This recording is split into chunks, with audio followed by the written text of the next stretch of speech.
کہ انسان کے اخلاص کے اعتبار سے، انسان کی نیت کے اعتبار سے بھی عمل کے اندر پاور آ جاتا ہے۔ وہ نماز ہو، روزہ ہو، زکوٰۃ ہو اور حج ہو، دبا کر کے آپ نے مال خرچ کر دیا، دبا کر کے آپ نے خرچ کر دیا، لیکن یہ کہ لوگ دیکھ لیں کہ کتنا بڑا سخی ہے، اور وہ بھی لوگوں کے سامنے، لوگوں کے سامنے۔ اللہ آپ کا بھلا کرے۔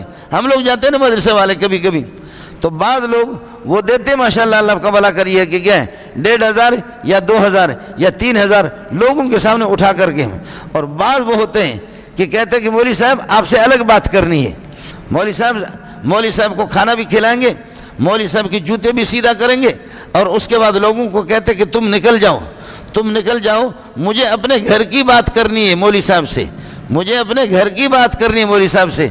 مولوی صاحب بھی حیران ہے کہ یہ گھر کی بات کیا کرے گا، دروازے بند کر کے لوگوں کو نکال دیا، کبھی 10 لاکھ دیا، کبھی 15 لاکھ دیا۔ مولوی صاحب مجھے اور آپ کو پتہ ہے، اس کو پتہ ہے، باقی کسی کو پتہ نہیں، اس لیے لوگوں کو نکال۔ اس کے 2000 ظالم مجلس میں بیٹھے ہوئے جا کر کے مولوی صاحب کے ہاتھ میں دے دیا۔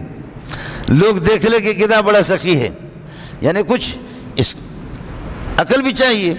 اب زکوٰۃ کے اندر بھی اگر ریا اور نمود ہو، معمولی ریا اور نمود، لا تبطلوا صدقاتکم بالمن والاذى، احسان جتلانا ہے، یا کالذی ينفق مالہ رئاء الناس، لوگوں کو دکھلاوے کے لیے خرچ کر رہا ہے، کچھ بھی کوئی فائدہ نہیں، کوئی فائدہ نہیں، مال بھی چلا گیا، پیسے بھی چلا گیا، دولت بھی چلی گئی، فائدہ بھی نہیں ہوا۔ پٹھان کہتے بدین دنیا دوڑوں نہ خراب، دونوں کے دونوں تباہ ہو گئے۔